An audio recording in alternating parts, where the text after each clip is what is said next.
On day 3 of my Fall in Love DIY series, we will be creating a monogram wreath. And here are some of the items that you will need for this DIY. You will need a grapevine wreath, some faux flowers of your choice. I chose hydrangea because those are my absolute favorite. But once again, this DIY can be made to be whatever you want it to be. It definitely is according to your taste. You will need a monogram. I got this from the Goodwill for $1. It was initially a green color and I spray painted it orange.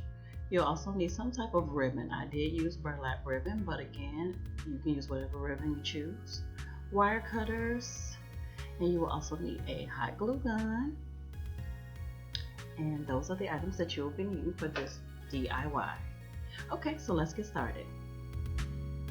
The first thing I'm going to do is, and I don't know what I did with this footage, guys, but I went ahead and I removed all the flowers from the vine and from the stem, and I cut them to be about 2 inches long, I guess, 1 to 2 inches long.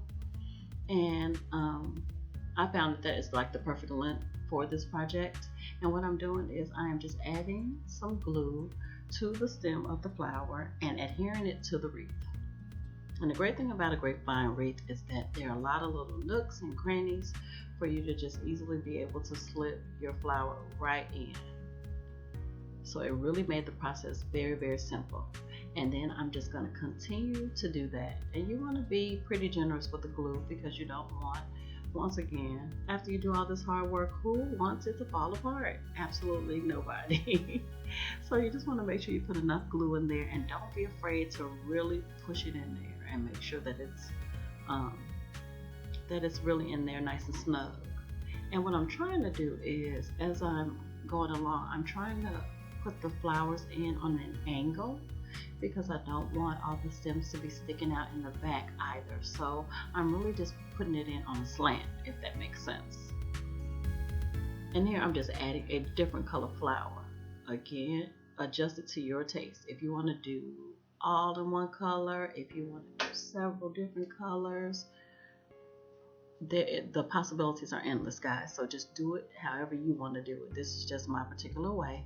And then I'm just going to continue to add hot glue to those stems and just continue to add them to the wreath. And then here's what I've done so far. So far it's coming along. And then I looked at it and I was like, hey, it may be nice to add some fall foliage to it. So I got these from Hobby Lobby. They were 40% off. So I think I spent like $2 and something for them. And here I'm just placing them where I'm thinking about gluing them down. Don't be afraid to kind of test it a little bit. Lay the flowers down, see if you like it. If you don't like it, just make adjustments as needed. So I'm just laying the flowers down where I believe I want them to go. There is no right or wrong way. You really want them to kind of look like, I was trying to go for something that looked like the leaves just fell on the wreath the same way that they would fall on a tree. So, you know, that's the look I was going for. So once I laid them down where I actually wanted them to go, I went ahead and went on back to my trusty little glue gun here, and I just added it to the stem of that foliage. Now you do want to find, I would suggest that you find some leaves that have a little stem on them, because that will make your life so much easier as you're trying to apply them to this wreath. It doesn't have to be a super long stem. Even if it's just a ½ inch, that will help tremendously. So I'm just adding them, you know, just the way that I kind of want them. This is really kind of no nonsense. You just kind of throw it on there the way you like for it to go. Okay. And here is what it looks like once I've added the leaves to it. And don't ask me why I'm holding the wreath all crooked, but you guys get the gist of what I'm doing, right? Now, since this is a monogram wreath, I did go ahead and have my daughter decorate our monogram. She put some cute little gold polka dots on there. And then I also made a bow from the burlap ribbon. It was really simple. I did not record the part of me making the bow, but if you guys want me to do a separate tutorial on how to make this bow, I will gladly do that. And as with any burlap, yes, I had strings everywhere. It started to fray, but it's just one of those things you got to deal with when you decide that you're going to work with burlap. So I just trimmed it down as best I could, and I kept it moving. Okay, so I initially put hot glue on the monogram. You know, I did put hot glue on it because I wanted a snug fit like everything else. Y'all know I said in every single DIY, don't nobody want their stuff falling apart after they've worked this hard. Okay, nobody.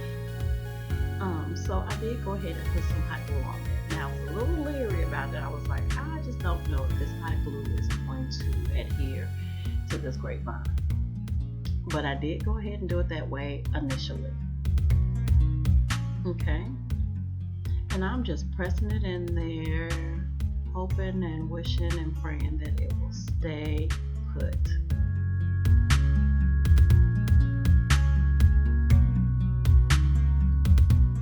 Just giving it, pressing it down. And the great thing about grapevine is that it is so resilient. You can press it, you can move it, you can twist it, you can turn it, and it will still keep its form and be there for you. You know what I mean? It will be there for you.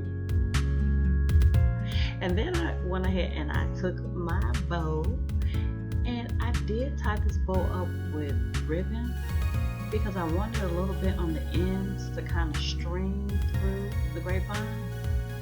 As you can see right here, I did leave extra string on there, and I'm just basically threading it through the grapevine first because I'm going to thread it through there, and then I'm going to tie it to make sure that it's really on there. And this did take me a minute. Take your time. You do not have to rush this process. You want it to be exactly the way you want it to be, if that makes sense. So I just took the time to really thread the string through there. And that's basically what I'm doing here. And then you'll see later on, I'm just going to add some hot glue to it to help it even more. And then my daughter came right on in to help me, my camera person. And I'm just adding a little hot glue to that because, you know, even once I tie it down, I want to make sure that it is in there. If there's some wind and some rain and everything else, I don't want my bow to be up the street somewhere. So I just want to make sure that it is going to stay there come hell or high water, if you know what I mean. And basically that's all I'm doing there, guys. Just playing with it, you know, pushing it in there. And then after I do that, I'm gonna have to refluff the bow because I've smashed it.